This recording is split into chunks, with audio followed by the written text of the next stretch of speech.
echirema eripa mako nsia eja to wono mutamu momu nyinada ahyedrabe awa santemantemu ebuakwa menhia empotem honom yade mu nkyiremu ebesomo Ehyan mienu edi nhyiemu ewo ho ama nipa bako ato nananom ewo nsiedo emu eyedu miensa de omaprapra emu adin ye pa na ekwana adehye busia ewo pakoso abusia panin Kofi Owusu Buahin Victor adodoa esana mane se Tupac yem papa wanya ne baabi ekọ nyumtuni kase Charles Kodwofosu busia panin den smart dwe kirem se ordinase piesie edema Ghana de hye nya se ombeta na chi momopa yem papa Daddy Lumba krabia Honorable Abna Osei Asari akasa echemu se eye doctors for ye di omuko nkra so omuko ye adwuma acheso omo ye omadwen san nya de omo beko no ema obia emfa sobo embo na meka sei oniminyam for Dr. Alex Yaw Bako eya assembly member edema de hye wanom ewo prisi aheman na basobodie ba ne nsaka no omo kirem se obo ne homaden pa mampotem amambuo ne chekere ekonkan ewo manyim Bank of Ghana ebe shase amamra eni akwankyere eye adwuma ewo ye cryptocurrency dwede enim na meka sei kwabere is gwanom abana musini aboa ma wanom ayensese adwumadi asiesie kroma ehonom ate wensen ewo mamponten ene potem ensem no pina ka ho na yase nkonwa ebeso mo sei oman adwuma kase odiero ha ene nsia ekiripo enkron kasafidie so adwuma jegu adidi disuei ena eso yen asene Minkan for Lumba Super FM so pensio edi asomo hohoro bronya ebe yidie na chese yade abrochefo nyina ebebe fie omo wo nkura mama foforo so nyina ebebe fie ewo so timi nya so papa emuti a ekọ ni padua ni ma timi bu adwuma ye na ade asomo mesan so mufra abroche ba ne de enya de omo ba benom insuboni bia mo ansanka Lumba Super ni bi ewo sache sanso anabi nso eye bottle water on saka ebetimi aboa sa wo ya ifrom po anampo se ye na bedin to krampo na obetimi dibi nso etimi asomo ahoho anampo se wankasa wo pebi e de agu fridge mu na no abusuafo anoma eno nso no ebetimi aboa na se opene dodo to ebetimi afrempenifo e wo 0555274757 ana 0577475343 akenkafo yase nkonwa ebesom anumre no edi ameje so eyowofa osi ade yo diwanf Nhyiraba Kwadwo Sammy mene Adjoa Agyei Sikapa ye da ye ho ye ba ye de kasebo no enchire mu ankasa ebesom nansa na no me wofa ase kokofu se wa na ase di ye kasebo no eye de ba dia Sekutu sebam enyo de ni bia sekutu sebam ye mwachigo sekutu sebam midian kokofu sewa sekutu sebam DL kasebo de hinta no no de pa hontoma DL News.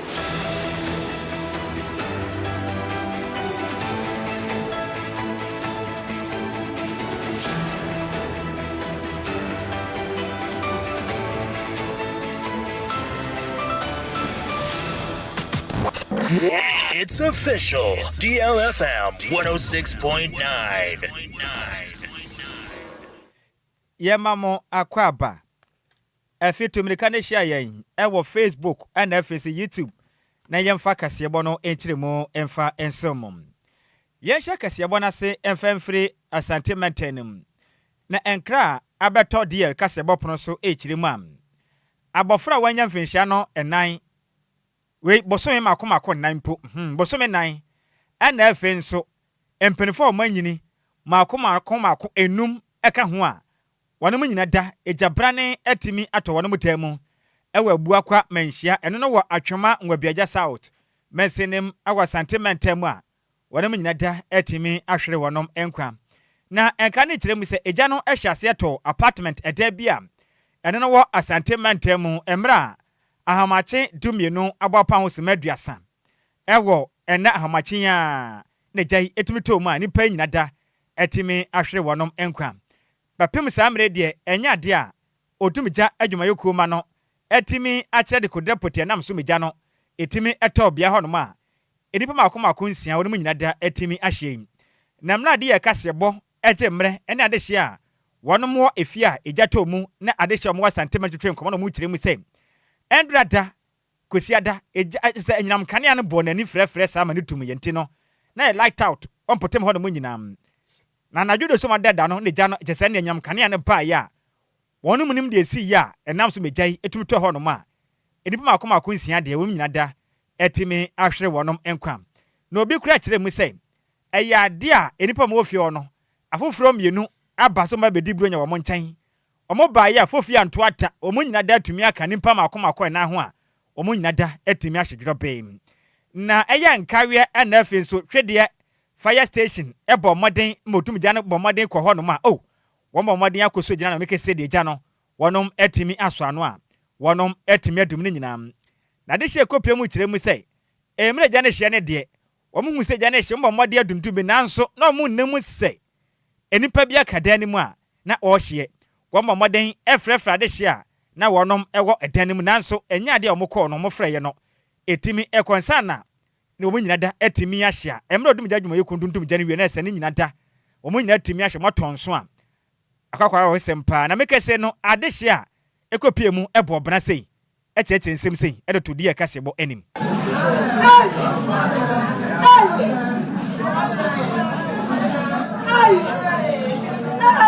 DLFM 106.9.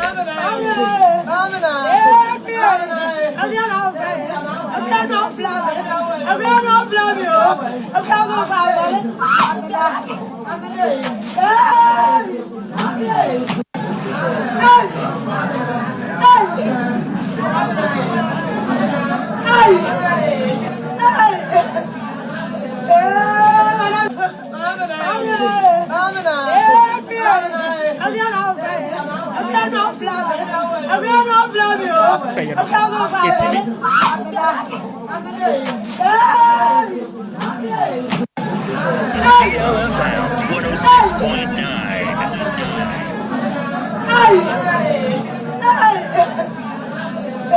na wotu Americana ba Facebook no so DLFM 106.9 in fact ni suo pa de hye ne te no ano ode nyi pa na no achi na de hye a wono mo fie ho no bi e de nsem sei eto die kasebo animu me na mada eti me wife kwa ne frame me ese da sori na efie na esi na me so ti me so me ba chi me mu se eja no anu ode ti me ko anda di baba kwa me no me ko friend kunu ni no me ka che give us one sorry eti ye trase kebe ye pie no eja na na ba no ne se wuntimi enso anu ana se boy ba ko a wo yitiri na on so ba se am sa efie na esi ni eti ye die ye nim se nipa no ye den edem si ewu se nipa dem a ekebe ada se kebe bu ha won ekebe bu ha se ana esase firi ha eti ana se ase na me fa chi na wenu se gas ho ana ye boom ana me ja no spread ya so eti enim se fast for buy you yi enyu ye se nipa me divider me tena hanom nya me pa next year na menya 8 years eno anwumre be 6:30 no mudum light enti ye nyina tete ene mo heya na ye shole e bo be 8 ne nyina obi akokwa share dem ene ye dai ti ada hono ma be 11:45 mo so light no ena me fie wura baba me te se wo tie me fie ha hie enti ye nyina ye jibum ena ye pie ye enti ye pie ye na fe na obi ebusa vida wen Emilia wen we enti afe ne ye hwehwe sister ba ko ne ma enti hwa na ye yi phone ye fra enko ti e che ye fra fire service phone so ma medru hantem ti e kire ya mema ne bi yi akukudro ko na kire se eni pensia ahye e we kire ho no mo a omo de kire se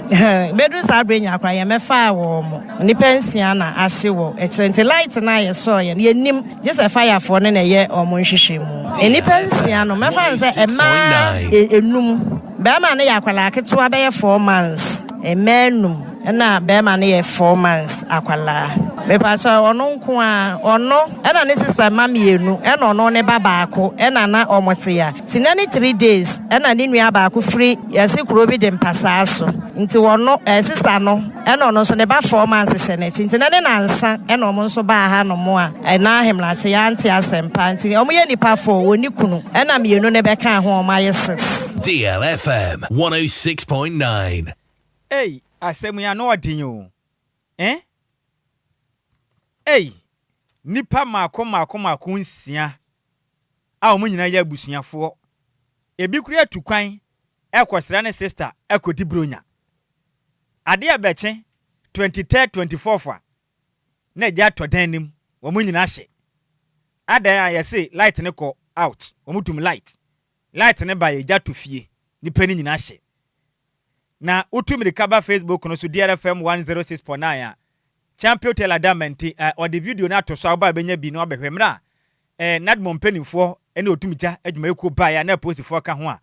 wonom eyi emu na akono in the Facebook and YouTube aba benya bi na wahwenti sika yante asempa wa santimantemu anopa homachi ya ni pensia eja hye wonom nyina bronya no o mantimi ani bi chese Kwadwo dum so na ha adwin o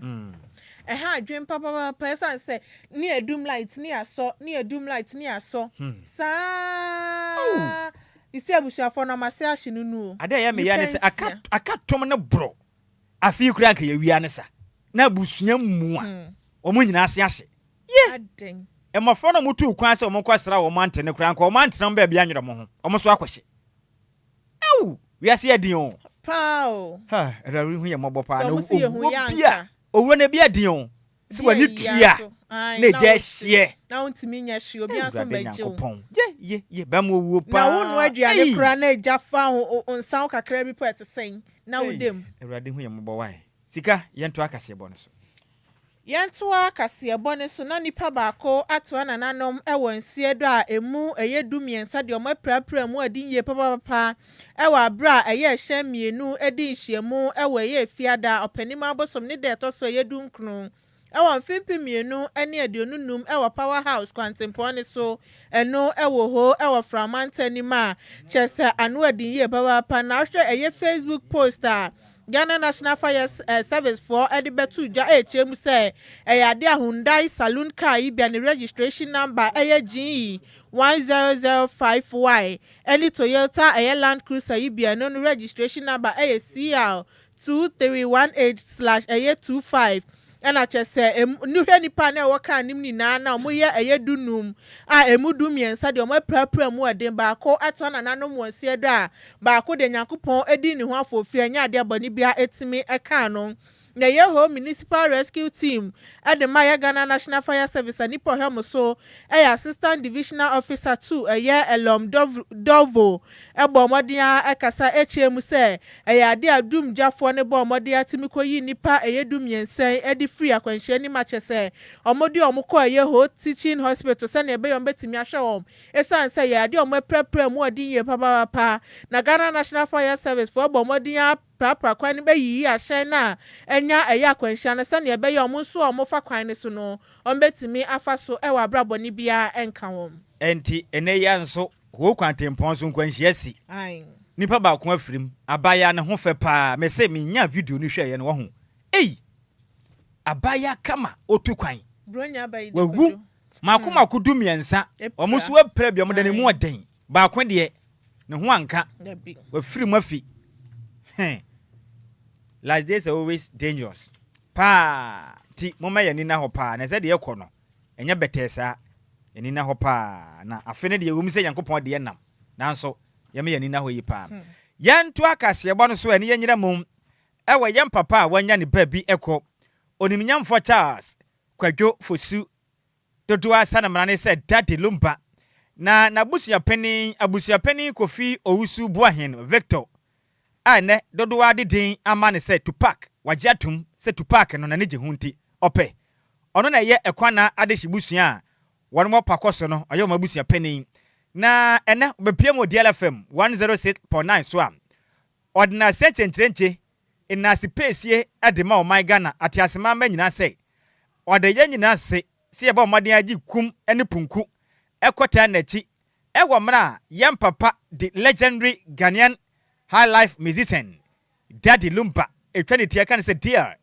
ekoye na ye ewa sentimentemu twede mpon Yankopon okwanhira so a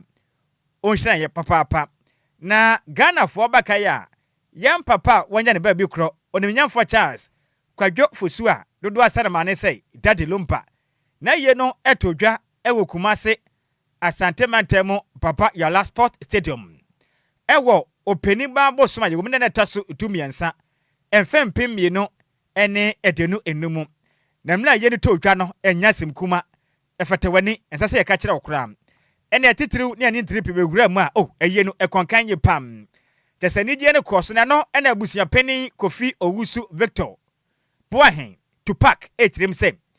na ni aso papa na adoye na odo a Ghana for de na die no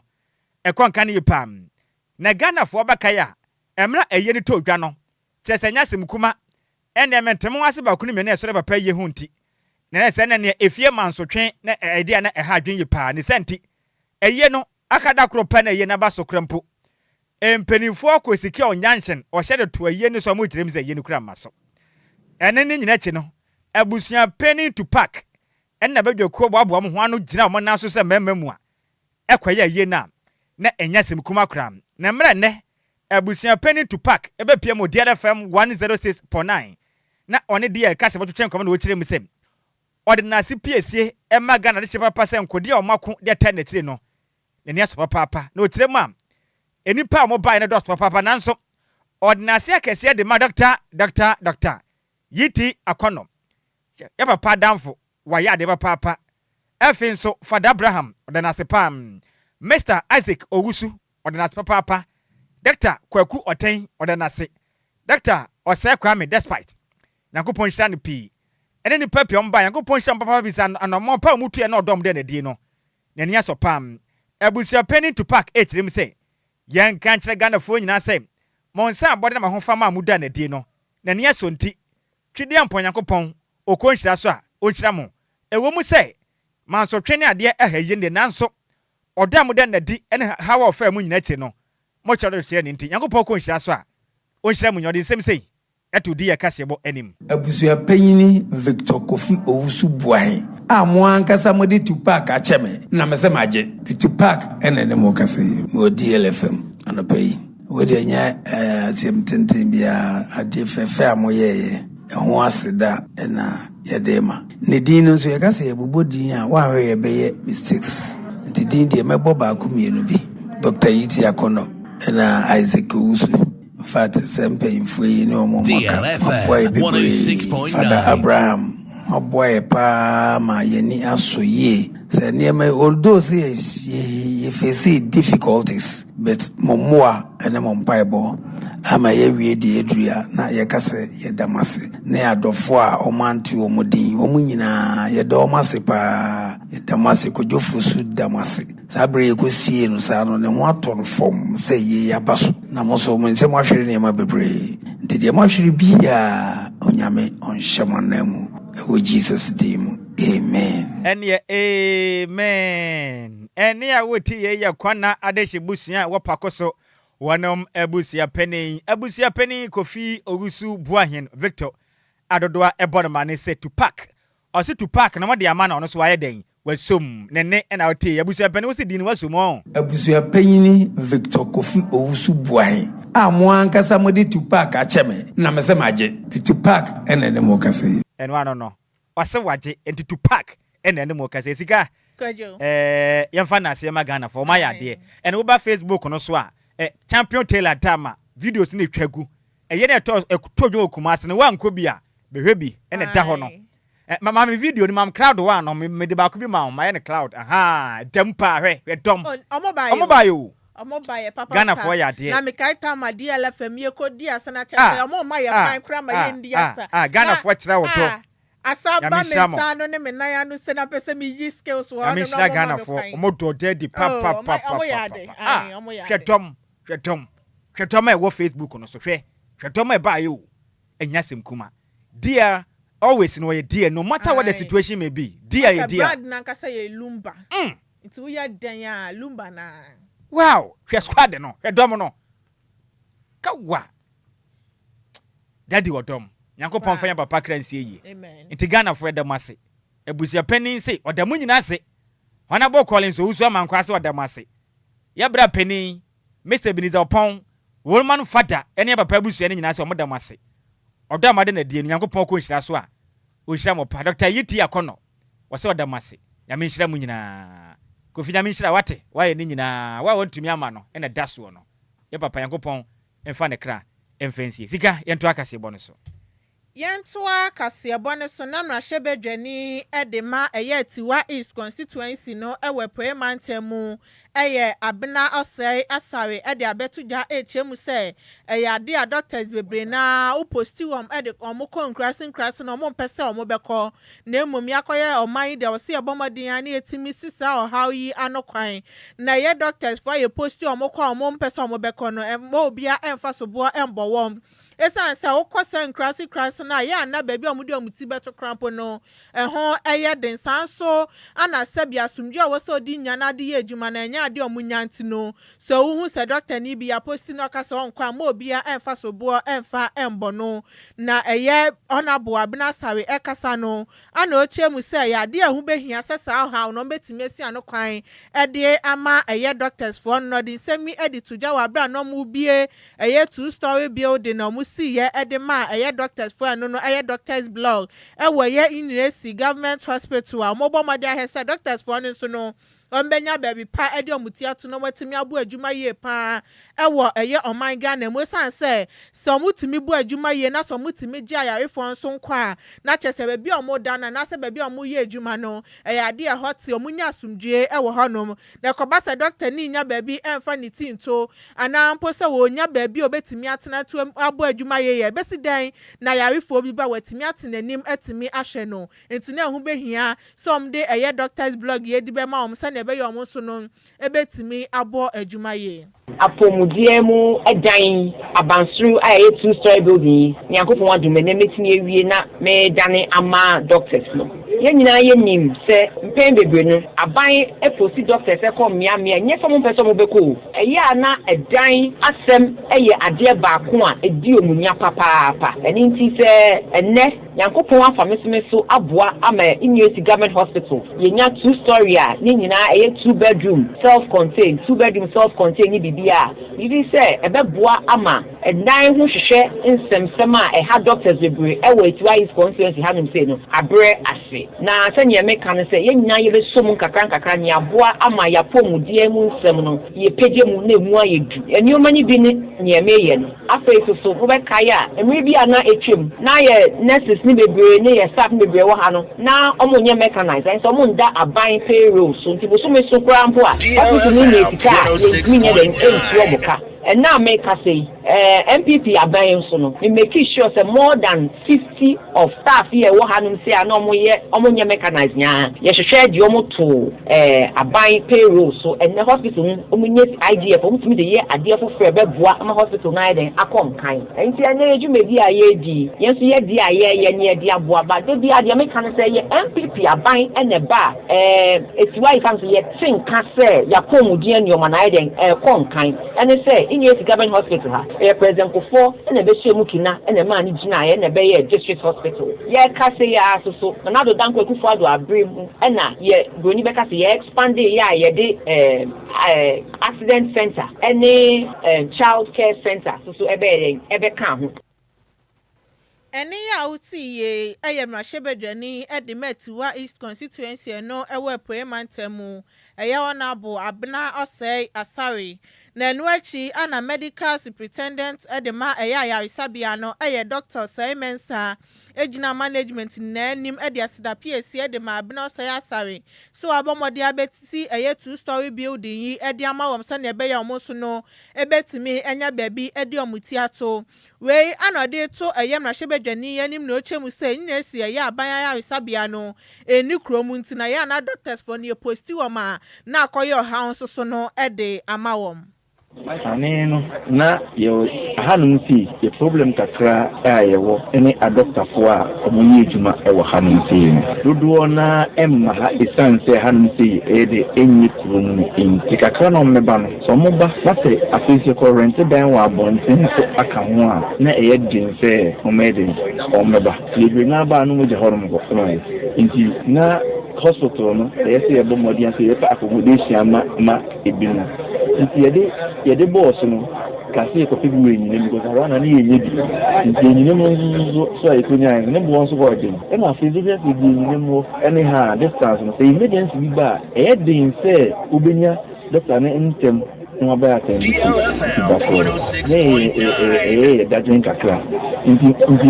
honorable ebeye we no I say it is obi abi tinya eden abetena hospital in case emergency be any pana eden etinya for attendance nti he doesn't think a pan and if so am Eni ya uti ye Dr. Osei Menson no ana ye medical superintendent edema eye nyinesi aban ayaresabia no na manibo ye nsem chiro ni kontin hini Kofi Obo ana different poemante mu ebesomye yen to akase bodo se ne nyina mu ewa sante mantemu am sebe ye beboa na nipa pomuden etimi akonka nipa nye be papa obetena na pomuden be konka nti make say eye mensene krache edema de hia wonmo Kwabre East mensenem onimnyamfo Joseph Amankwa abon homoden endrada etimi adi ne manfo anim aye nsiesie adwumadi asiesie mpotem hono a hono mo aten wansen adwumadi itodwa ewa municipal capital metre mamponten a konka ne yipam na mra onimnyamfo eye Joseph Amankwa eje mre no ne DLFM amaniponi me wofase Barbara Krante twetwe nkomo no wokire mu sem wo hwe nipa pomuden a ne nyina gira honidie so na sabe watena ye ene womensi na wotim wansiesie ho no ma wapomuden ya de betumi akonkan bronya na epai eho behia passe nipa apomuden betumi akonkan ti no obomoden atwa sapato no ma amanfo nyina atumi adi so na boa sabe ya honidie hu sensem no ebetumi akonkane ne kase mu ana wokire ma Ghana mampeni John Dramani Mahama Baye no wakire mu se bosom bia kwawe ya meme na edika ne kwesi adaso no yensiesie mpotem nyina na mmona honidie emfa ntoma pa emfamfro okire mu a edum pempen so nipa bitumi koye fi na wakohwie gugatem emfa ne ho ensuo to na se yiri fa obi na kire asem okire mu a esa watwa no obi ensua bi ne yenyina ya mo ase betumi abode mpotem honidie etimi akonkan ode adesre ede ato adehye Ghana nyina nim se osre ya na da efia edugu mia basa no yenjai yema ye homoden se ye yefia pepa bi dia gu kama dasbi mu na gu sebe ya cars basesa na bo na efia hodo adokro man no eso etimi atena pomuden akonka dem sem sei eto die kasebo enim ye wo ha wono mu ye o mate ne eden ara obi sori na ba obrani feeder emo mu se eden a ese kati ba ko na ese kati biasa enti wo behwe no na obi efi baabi ade bi kura no obeta no ora to form wo ya onso prasi ni fi no so de be ko ball aso na be bi no banko o de ba do gatem so nti we no aya ade a ye ni sei no yo no na baabi be fe hu se na no me de bi ko ku gatem na MC mu a wono wasi amena mu a o yi mu na kire se ni se me yes ade ni bi sabi boda ni pa otwam kan na boda ni a o tin kwante do program re mi do ka jam temura ne bi ni o ka kire me temura ne bi ni me sesa ye no he mani bi ndo a chama famura ni mo bi nti ye ne sa kire se e be ye ya ma wono mo mo ofi a wono mo pra e no dan che afofo ye twam e na nkra no ye wono mo ni ba ye di bi se o mu pra ya se sa na papa bi ba ya o ye mampani na e fe ndo ma o ka se national sanitation day ye fam pepra sa ne fe ya ne yesu ya ba ya yesu ya ma metro nti we no e ya de a e ye asua de dia ma obi bi obia o manu na say wo public islam be hu say na tie na wo pranwura ye nyanya so de ba kogu abonten na fe wo shemfu boni bia ye nyanya so de be fa instance no de ba be gu ba bia ni so odi sanse ye no ye education sanka eni a woti ye ayaban anamusini edema de hia wonom egwo efija wonom egwo Kwabre East Kwabre East ne den ede onimnyamfo Joseph Amankwa ena wote ne nkena ne kwakra mu no ena openipo ya boafo de mema o parliament de ma de hye won potem ho no mo ne din de Mr William Ofori eseda lase kase pam de ma mensene krache o kirem sa na moto a woto be boafo ma hunidie akonka no da na se pa se watumi aka bom no ne ma se bedwani ebo adwumaden esoma de hye a wonom ewo Kwabre East mensene no emu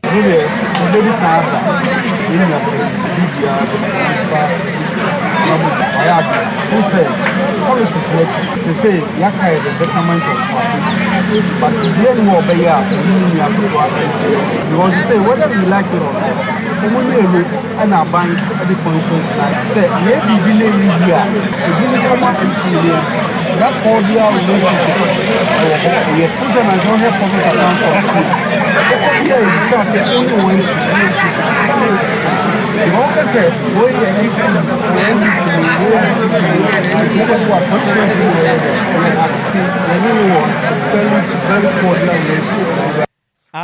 going very cordial relationship. You know, Nikita who did no idea as any ye pa. And ya would on 8 at the Kwabre East. Mashibetani, the day at day. Mr. William Ofori ena wote ne nkan na mane boy yensem twere ne Barbara Kranten a wo hu fa kwa wantena e wa sante mantemu ena de amane boy e baaye e besom yen na yento akase bonso yenkwaso anyire mu e wa sante mantefisens me firi ho no moba no e dos yi pa na make say eye Simba Africa Business Excellence Awards atodwa empenifo the citation pa e de mo nimnyam for Dr. Alex yaw bako adodo abono mane se na aboroso oya assembly member e de man prisia Himai electoral area ono krasi ne ye chief executive officer e de ma na Brosu group of companies papa ade papa efrise ne modern popa opo man potem amambuo e kon kan pa ne mpuntu okoso na ade a eso ne yipam titiriw efa homasua akwanye yapomuden ena afisi nipa omunni bia oboa wonom ene se wo fa manfo adwumam no bia nwama manfo a ene kan yipam Mr. Daniel Ofosu Kwaten eye chairman edema eye ompavo momodia epaw eye nhyehyeye pam de bo pani abaso mekire awards committee no edema eye Simba Africa Business Excellence Awards no o kire mu say papa omadi na chi papa no hwe ne modern bo a obo a na bo a obo afoforo na ya de e kon kan ye pa ne senti wombo na baso onimnyafo Dr. Alex Yawbako na aburo sankopon hia ne mone ba wobo no nkwaso ammo na o my Ghana empuntu emra omanyim ni so nyina na se yo nipa bibra sebio omo di dwuma bi esoba mfaso ma oman no soba mfaso ma society but eya na yehu south for no na ye recognize o manase yen hye on kwan ne mo abaso na ye de ato ho se bebia nipa bia hye di dwuma bia se ye ankrankre se ye adwuma no abie no ye be hwon na de edi kan ya mo hu se dwuma mu die no eso mfaso e ma oman no dwuma mu die no eso mfaso e ma nipa edachi na fe ye gina sakwan so abon so ye bon abaso wie no enso ho de ye ne se ye san identity ye papa ma say nipa no ye friend training and mentorship na ya hwehwe use nipa bi wo ho a o madi kan wo abrabo ni mo madi kan e wodwuma mo di nim o mo osuo ko bia wona wo sha ase no enibi nti ye de san kofo nyina be ka bo mu a na amma wona wo fefe no kwanya esua bibia free wona onim dada no ho nti ye ma ho ni wi a de ye ne se ye no tena se afimu ni nyina ye se any training ma wo na ya hwe bia to sin bia challenges so na awo scheme no ape akwan a bitimi aboa wo na ya pagya wo na o challenges no ya hwe esia no kwan nti no ne botaye esi ne so pa ye di kan ai eno ene botaye esi ye ni so pa eno ne de edi kan pa ehon sensem ena woti ye na no achi no ena Mr. Ofoli Boateng na Mr. Ofoli Boateng eye DLFM our Ashanti regional correspondent no onu kura yen so ena ye head of na Brosu group of companies eye media team oda wono manom ekire mu ejabas bode no etemana na abroso ekire mu a nani asopa na ehu behia pa sei efa ye hu masua ena efenso enipa mpuntuo yebabo mo ni bia nyuma ya de a ehu hia nti obi amwa na ye nyina ye mo na o my Ghana kekere no enkonanim ajepa se ohwe eye abroso awo Christian man assembly member ya boni din se ohwe adwumaso apapa no oye o my Ghana ase na esombo nti na ohwe na nanom ayemfo ene mpenifo a aba ase na ekire se papa no adwumaso a wodi no mpenifo ateninka ezense titru ye wodi eba monten eno ana aka ho bi ama Africa Simba Business Awards ene ya boni din se na abroso ene wetimi hwe kunafo nyaka se titru adisuafo pom ho se omo yetire so omo pomade no opanyin no eto machines de mom se omo nye omo fa nkomo fie eno na chekura ekwan ahodo a asai wo no ankasa ne pesua so no ya de se na abroso ya de a odi wodwuma pa menkai ayikura na asen nyabrem ewo asen South District na abroso koye omo kwan ekoye pavement na the market ewo abroso ya bondi se best anase awards 2025 wa enyem won se opanyin no watima jisa award wadarum aha award ne de waje enye ne nwanwa akore fi se hwe ne modern boy wobo na ekọ nka ne nti award ne de bekwi din fatana efatano akono na ne kwakura mu no ena Samuel Ofoli Boaton no head of na Brosu group of companies media team esa den sam do tudwa ekire mi say na aboro so ena adwumakuo egusu a yenhwe ani mu emfempem ye na do nunsia mu de mo de party timebu no pi mebu dodo na nya dwuma ye na wasre mebu na monum no bone no mani aye gon red ne ade no emwa munyai na mo de amabra pa na abro so aye krado so beboa Ghana fo mebu na ma aye krado se mpese mobobra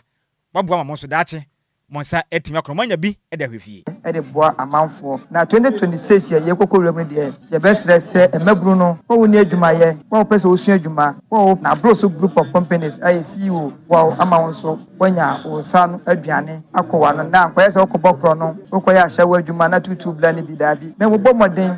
na broso group of companies ye pum kwade a ayadesi ye beje wo so menua 2026 ye kokowura mu no ye esiye ni super kase education a emetimi akase Christia ene ne patem de onabo Alessia Baku school adan a wonsisie e wo no ankasa electoral area ne de because me ka ene adaje bebo e doso pa ya enya secretary ubisa media 2026 na abroso abie na prom atoze obi biala o hiamwo bia no oba ne nchen no be ka kire na onye aban mu nipa se minister oyampi dabi ne mo businessman a obo nyanka ene obi biala oni bi enti ubisa media sa pepepe ene betimi akanja abroso de ya ye ema ne broso a enya asempito wada akonya ne sole no ye Christmas no onabo Alessia Baku se ofa akonya yiso na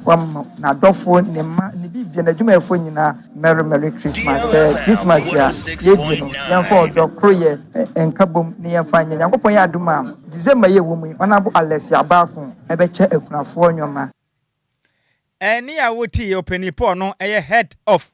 media team edema na broso group of companies ne den Mr. Samuel Ofoli Boaten ena wote ne nkan yankenka madwenkyere ne tew na sport for no entrance na wonfa agudie mu sensem emna mesemeke sen afcon na hyase endra da komolos for kwaje o mani so a nyasem kuma na dole ya jewe eje dia ba na se good evening Sammy B ohwe live edifre achemwata Christian Village nyamenhyira yen na o Sikapa wo hote sen obisa na Sweet Elizabeth dia ba na say my darling Uncle Sam ene Adolabo Sikapa my baby me dem nyo baby. I'm so proud of Dr. Tupac or the doctor can ho. Na Sweet Elizabeth Yabano visa say, hey, so sad. Additional Marco was sentimentum ne ya pao. Ya pa ya dollar ya Adjoa Diabano was say so sad 2025. Ya kwe home. And was say Eradi hu ya mobile pao. Hey, I didn't so here cranny. Me wafa say Esther Fia or life the Frika Kasuna and number 1. Estefia was Swissa, Mwafa say Andy Co was very sad. Reta or pain was Swissa, who the onye. Na Anani Kunsuko Jokrum or said this is heartbreaking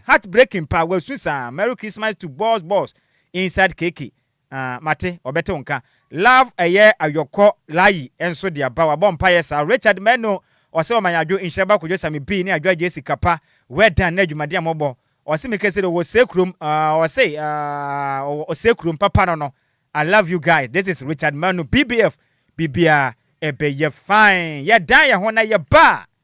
Dia ba ni nyina ya group so nsem. What fast Bismark Adusei atenase. Dia ba no enie DL Power Sports emu ade ejawo dead down. DL Power Sports on DLFM 106.9. Presa, Misaka Asante, Misaka Sante, watch your money, Misaka Sante, hey, Borike!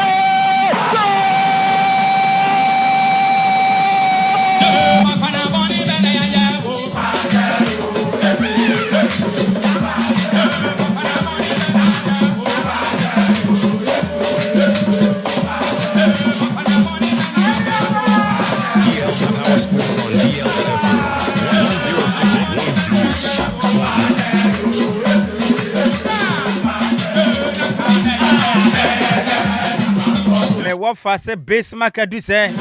man pisi atenase yan kwana kyerɛ ma na kwaba no offense ma hodo wa etwa gua kwama so no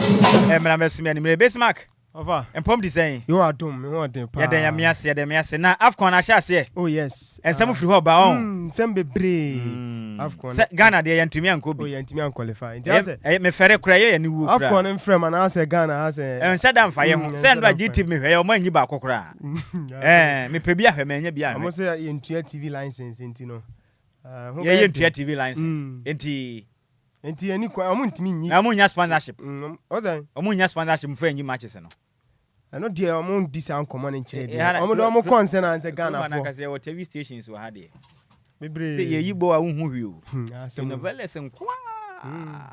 Hey Ghana. Charlie Emreti kajagum na yenkwae. Voilà busianti jemo Adjoa Agyei Sikapa bi memra dia 106.9 mega so enwumre no nsian kase aso madimre media gude mu nsam ni nyina nso be so ma odwuma di kase so frame me Bismark Adusei ana sempo kraman bi se mejo so Mr. Kwame Afumo defo boampo nsem ne de hye no no otachire sanso na Jesse Michael Awuni Keneta ta odisika branti ana afi krampo no oboro man enuanu we nyina ka ho na nwumre magimre media gude mu nsam no ebe so mo tentem so ye hyase na yede nsam na guwa na won dia kwampo kra ne dia ba dia yen hyase mfam fifie me part over the weekend Ghana Premier League week 15 no enso to odwa na mpacho kopima sei ana various results no so etie Bechem United trafie Swedru Blast abo me kanimienu o man timi ante Carolina Vision game no me pacho Carolina winning by 1-0 ana fempo no Samates 1996 enso trafie Kpando out of flyer bon kan back when timi ante Dreams trafie o Tiba Straight Everchi club na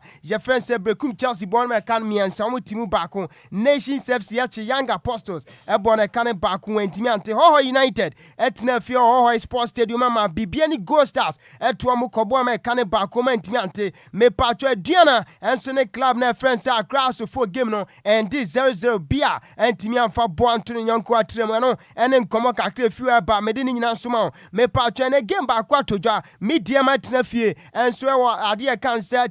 takwa na bosso ene club na friends Basake Holy Stars so makwate e kan obia timi hye nyanko baako a eno ene results ene so efisa game ni me ba ye de ni nyina ma na pacho enra after the game ade e kan se Adjoa Sporting Club any house for ke boy a ekwendi 0-0 no coach je friend say Sioba Aristoka ono e head coach de ma Adjoa Sporting Club odin komo kakra eja yentie Sioba Aristoka. To see the team you can play, you are stay compact, you are go pressing from the opponent, you have 2 chances from the score, but the second half our defensive line no listen to us is go problem from our team. I will try put the Bright, but you see it's long time not play. I will try put all the players from these positions. Hello, agent, head coach Adema Adjoa Sporting Club opinion friends Sioba Aristika ono so di jaya isa yadin komono ema odwumadi so nampa cho Masau did drama ni head coach and so Adema Glorious Accra so for kono so de enkomo say ye ne jaya to contest for the 3 points. I think that we deserve to have 3 points, not just a single point. Through their transitions, and then we kept our game, our identity to be tenured in terms of how we were more in our positional play, and then also how we were able to press in terms of not allowing them. Potentially, they don't play from the back; they will do the long ones, and they were dealing with the long balls and picking the second ball. Yeah, we still need to improve in so many aspects, more especially in decision making in the last third. You saw the game where we need to play one more pass. Hello, head coach Adema Glorious Accra so folk Masau didi drama na no so Edison komo we jaya dini nyina ma odwumadi enso me patwa kwadana je friend say Raymond Adjima Osiakan Edema Adjoa Sporting Club patwa after the game ono na mpanifo bo ni din so no na man of the match ono so din komo kakra. That was crucial. That's why we couldn't get the maximum 3 points. But unfortunately, we had 1 point. So we prepare for our next game against Young Apostles. That's our away game. Hello, Raymond Adjima na kula we sina kan di ma Adjoa Sporting Club na jede enkomo no ensuema na on the day of Brantia o make a difference no e was that game nim Solomon Agbasi ono ye goalkeeper enso Edema club na friends say Accra so for massa save akwada we ye on the day ono so timidi secure 1 point Edema Accra so folk no ano then after the game ono so edin komo say ye chire house cheetah for your fans, thank you very much for your support. This game is a gift to you guys as a Merry Christmas. We wanted the 3 points, but it wasn't possible. But we were able to get 1 point, and we thank God for that. Thank you very much for your support. Merry Christmas and happy. Thank you very much for your support. This game is a gift to you guys as a Merry Christmas. We wanted the 3 points, but it wasn't possible. But we were able to get 1 point, and we thank God for that. Thank you very much for your support. I know a fantastic goalkeeper Solomon Agbasi and also Eddie Nanudi Semetu Dafa Accra folk. A cheetah for Nina ratio Merry Christmas and idea can say happy prosperous New Year in advance. I know a Syrian community Jedin in Yamam. Na Jemfue, na Jemfue and Incham boxing Uwekai, me patro Saturday bout Kasiapa and so Toja and so University of Ghana Sports Stadium. At the time idea can say Legacy Rise Sports and so a partner with idea can say match room Emma Sabout Kasiaway and so Toja now in a WBA African lightweight heavyweight title. Me patro bout weno ne between a Brantier fence freezing Mark Bones and Akwadana fence Jonathan Tete Yabone Mane a friend is a dear can Pokrano worldwide. Na game ne basono me patro reporter mete an asampon incident Bakubi Toja Nina se freezing Mark Bones and so Eka Akwadana fence Jonathan Tete worldwide. Now join the show live on Facebook. Champion Kofitela Dama or the videos I would want to Toso and so at the amount 73 Amui 78-74. Henti not just a senior and community after the game me patcho when ending 8 rounds. Just rounds no baku sound watch masam rentana bre. Enti after the bout no me patcho judges ahudwa and answer down Saturday mutina say and so form pen esin krata so Adjoa Agyei no really na buy ni almost say when unanimous decision according to Akwadana your friend said Jonathan Tete worldwide yentie during that time ya boy Jonathan Tete din say ono anadin kunim Amui 78-74. Adequate 77-75. All three for your winner by unanimous decision. He's still undefeated and the new WBA Africa Light Heavyweight Champion worldwide, Champion Tete. Mad fight with a sort of mad decision. By 7, by 4, by 2, maybe Jonathan Tete. But Freezy goes 1 round there. Explain that, Darren. I mean, as I say, after 4, I had 2 apiece. And then... Henti we yanin command also so our University of Ghana Stadium. Now after the bout, ya chiba Brantier fence freezing Mark Bone. Now or the come say ni jai. Results happen there. I don't care. Whatever results happen there, I don't care. I see myself like a winner, no matter what. Now just Freezy or Bonani and Nisu Adina and Jamasa Utimi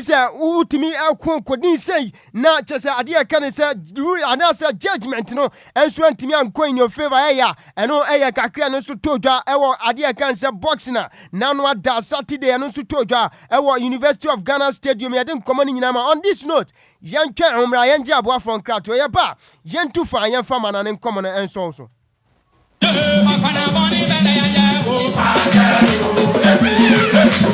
Lumba is super natural mineral water getting great. Lumba is super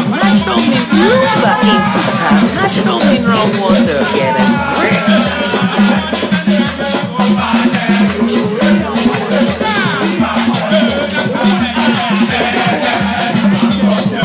DL Power Sports on DLFM 106.1.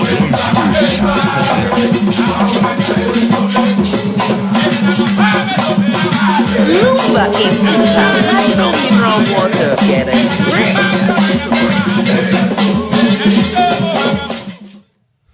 Voila Busianti Yamo Akwaba BM Lumba Super Dama our dear full flight number DR106 na Konkofon Crosso Yadiamananim common in answer Basomo Ewa Jumadi so na Kaina Shannon so say African Cup of Nations Etoja Morocco Rabat me patro Ashasia Weno Air 2025 Nam patro Sunday Enra Anna opening ceremony no Etoja na Pani Beshe Johnny Shono live on Facebook capital D capital L 106.9 me patro champion Kofitela Dama or Dimi images ahodo ni nyina gu ana hu de ko empokra ne de ba me pacho hwei sei ana at the time me pacho ye hyase opening ceremony sei ana ehun komate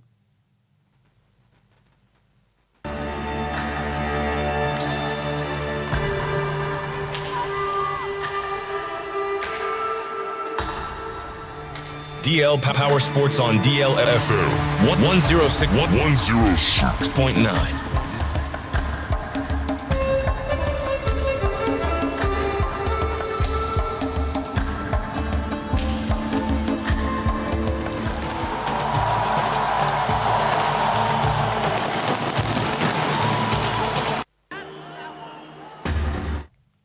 Not just who send ya idea cancer lightning system no bright to her na bibi bia so didam and so I was a Jumadian say me part of first game na shisha so we no na ya host nation Morocco and so any and also my can say Comoros now after 90 minutes no and so stadium my friends Stade Prince Moulay Abdallah Rabat me part of Morocco che Comoros e bo my can mi no man timi ante unim say capacity no stadium on e fa nipa idea cancer 69,500 me patrenra enipa mutimi PM and so our stadium ono na 60,180 enti enipa ben 9,320 absentees ana jenya na ese nra dia masa Morocco mino omunyina gtwi and so ekopie mu ewo ade aka ne say stadium my friend say Stade Prince Moulay Abdallah ewo Rabat to edin komani nyina ema na ade aka ne say mpono second round of games say group A no and so atodwa Mali and so any club and so my friend says Zambia ebo 1-1 eno ene kakre fi oba na me no kase ade South Africa and so ni Angola and so da hihye so ewo group B me pacho bia so atimi ahye ne nyonko e kane baako a yade nkomane ma ebo 8 pm anwumre ya Egypt so tra ho na oni Zimbabwe and so dia windam so emre pam ne yade sa resource nyina ene nkoma akam nyina so be ma ewo dwumadie so na me pacho opania je friend Dr. Patrice Mochepe ono aya cla anasa CAF president wa confirming said this year me patcho African Cup of Nations I told you and so Morocco no dear cancer prize money no 43% increment in the first and as last edition no na $7 million me patcho this year $10 million and approximately 43% increment gentie at the time Dr. Patrice Mochepe all confirming their mind. We took a very important decision today, and I need to brief you on those decisions. Let me start with the easy one. We've increased the prize money from $7 million to $10 million. So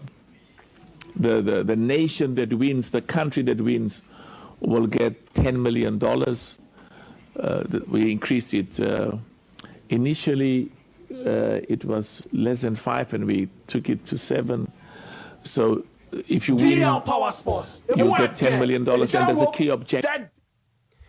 Not just a CAF president, Dr. Patrice Mochepe, and all confirming their mind, say, and they do a better AFCON weno. Nisika $10 million sebi wo mu pa eno ene kakre fiwaba na hye so se AFCON Gamai ahodo enkono ana omatimi ahosti a omaje asi omana so me patcho the year 1959 Egypt hosti a oje 1986 hosti osaje na the year 2006 Egypt hosti a osaje the year 1963 Ghana hosti a oje ana Africa mpo 1978 oman konkro Ghana hosti saje Ethiopia no ono so 1962 hosti e ebono made saje sinnaso 1970 Sudan enso hosti e eje na Nigeria 1980 ono so hosti e osa eje Algeria nso no 1990 ono so hosti AFCON we ono so je na South Africa ono so 1996 hosti e eje Tunisia was still 2004 Sajisi Naso and for the current and latest one crampono and your minor your friends Ivy Coast the year 2023 hostia egia na sheno so me patro me twaso jamfan komani pina enfama e wo dwumadi enso na bibi bianko nkan enra at the time yes ye nyina ye de yeni atrem e wo AFCON opening ceremony ye enjoy ceremony anasem pono dwumadi no ukopiem wo Kenya masa na chese adane chese emabo ene ade e kan se ntokwa o kutruku pa e stadium a ye fense Dandora Stadium weno eye FKF Kenya Premier League game na ye between Nairobi United and Gor Mahia Masa join the show no live on Facebook and my bro partner Nairobi United for no almost tugu Gor Mahia fans ne so Masa enso bo akasebo omo bro mo papa ni nyina ne se during the game no not just say Gor Mahia for no to twa the can in the 11th minute and Nairobi United for na take no 57 minutes na minim dia can say ahoma anasempo na kwate bayira humam dia be wan se stance mu ono masa ntokwa pa enti referee gina mfifi enso hwe se dwumade ne be kon kan se dabi under 58 minutes a quality game ni offset dabi entimi to aso sense nia na ekoso stadium no ontimi secure obia security anasempo no obia ho bambo no ontimi enkan se obetimi a secure enti no a quality game ni of join the show no live on Facebook na enjoy dwumade no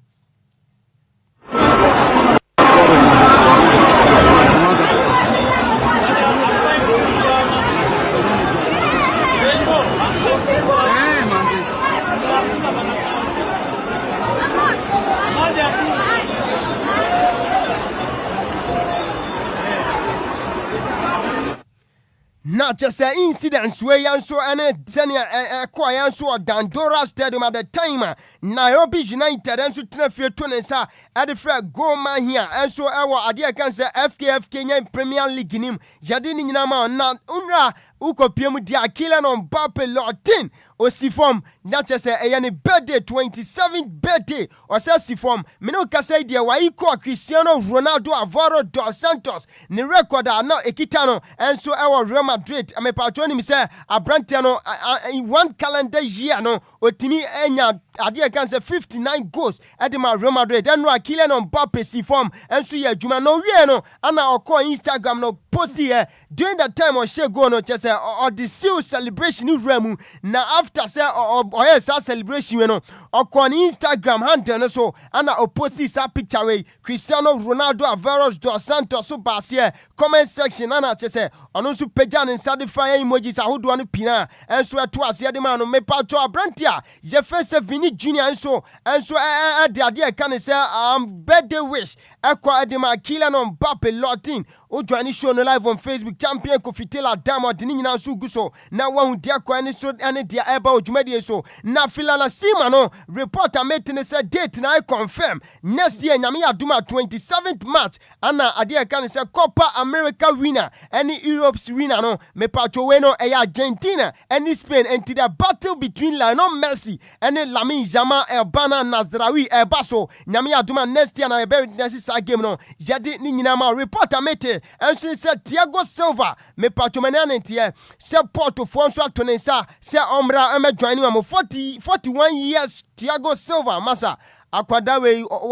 wabobra oka football abakwa sempa Brownte we wabobra pa enti manya no report say nei abrante no de nani so kirem e wo Porto me patro June 2026 enti we be just half season onso kwotwa so adi juma adi ama FC Porto yade report ni nyina ani juma de no nkai ni nyina so de ma e wo juma de so Aleza Isaac ono sina kan adi ma Liverpool boku no me patro over the weekend onso pikin no report amete and say dabi when enye serious one bia enye inji bia mu aden ebetimi ama Brante na trefiache when on be some few weeks no Brante ne betimi asa aba back ebedi juma enso de ama Liverpool medini nyina enso edema Joshua Zexi esi akan di Manchester United report amete and say AC Milan for enso contacting the entire so be here Brante ne signature say ne baby Adjoa baby bejo omre na chese Italian Serie A no medi juma enso former club na friend say AC Milan anase AS Roma mede ni nyina ma Oscar Mingueza dina juma enso edema club na friend say Celta Vigo enso was Spain monte so reporter meeting say Liverpool for enso contact Brante no say omunya mbepe na watimi abedi juma enso de ma Liverpool ana last story na mede sorry juma di enso no wey ene Nicholas Folklore ono esi akan enso ewo English Premier League nim reporter mete and say AC Milan for enso atonensa say ombehia Brante on a loan deal na chese ade kan say buy option to buy no and so matimi I activate enti wey any latest me gada medini nyina ma on this note yambu dwumadi ni nyina kom say pen na yamfa aguprama so nsema yaboaboa no nyina ensia Lumba super dama oso masen ana yade agude mu nsema bro me the Bismark Adusei wo fra me man bi say mejo so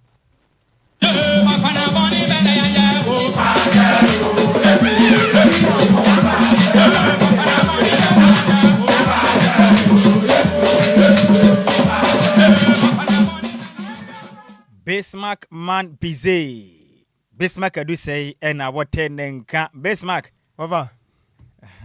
And 70 be or tete. Bibi one. Has a fook send runs for Diana. 1-1 on. And a goalless. Yeah, goalless drawn. Matisse coach and say supporters and I can't imagine too much or my hair will be judgment at one up and baby affair. Did you do money? Why you manache? Say resource ma san we are fans bay. But has a folk you keep on with your good power. Agbasi is so good. Go for cry say on cry say you didn't call World Cup. Oh, you good. I'm telling you because my kind of money dreams FC. Milan or dreams FC. Omoko AFCON. No, was it no? That was Africa Confederation Cup. Oh yeah, dear pa. When modern bar. Oh, you very good. Oh, you good keeper. It's about time say has team no use no more. Oh, you good. So many chances. Say into about Benjamin Asare. Till mon try or no subi. We da monche, we da winner. No bianya ni share because you didn't to bench piece about rusty. Say has the keepers a boom so. We go more national number 1. Na monche there ni bisa. Kamara ni do anye. Kamara de ho den. Kano cressa na ye. Kamara de. Kotokode. Goes bit missioner. Enye jeswa. Wa hasan ko adwane dada. Was sent to. Yen fence na yen sorry. Why? Ebre ne kona me wo fast na da na woda. So meeting bi after news ni nti. E pressure is ni so nye bi ni. E dey for ka 7 e gina we zidi ni nyina de si na musamufo na ye maze me bere ntwene se mu e ma yen. Champion Taylor Bemo Boata e de ekopie mu e wo Facebook and for YouTube makasebo no wenya bi ehwe ye. DJ Zigibi Mr. Samuel Akwa e chinchim. Efre ne furu madesom ye numrei. Mr. Richmond Encansa DJ Afiba ebo ye ho ban e wo sunsum ne honimani e wo fia my moral support Bismark Adusei nso e de komama so nsem besom ye akanka fo ye mienu odi amege so e ya wo fa o se ade yo di one Nhyiraba Kwadwo Sammy bi mene Adjoa Agyei ya kwa no hwan na eba the international DJ DJ Afiba oh bodam na ne kakre ana oni mrani bia e won so de wa say pa o mrani papa international DJ na ni o tena ya betia ni Agyei Sikapa metie DLFM 106.9 yakoni 24/7. Now, back to the jams with at least 9 jams in a row. Back to back and commercial free. Enti watena se asa wote back to back commercial free. O hye nwom bonase a kasa bi anim. Echire din enwom kwa. Influencer things na chire say. So one him the tripod ni besi one him there. Obekwa TikTok live oh. Obekwa. Me be say bi hu ena de onko TikTok anamboa. Ena onko TikTok. Nti yes sorry no. DJ Afiba machine shenensa. Obepon 10 on. Na sexy journalist abetenase. Na wote pony. Say na ye Monday. Abe so de mamu nti mu a ma wade agigara mo ntenase. Mu nhye me go fa se ba. Sexy journalist na ometentene ma wade no fa mo mpra twe na agiga no. Obeto nsu pa di agu so. Ya menka ma mu nyina moniti a ade hye. Hello, Auntie Abena. You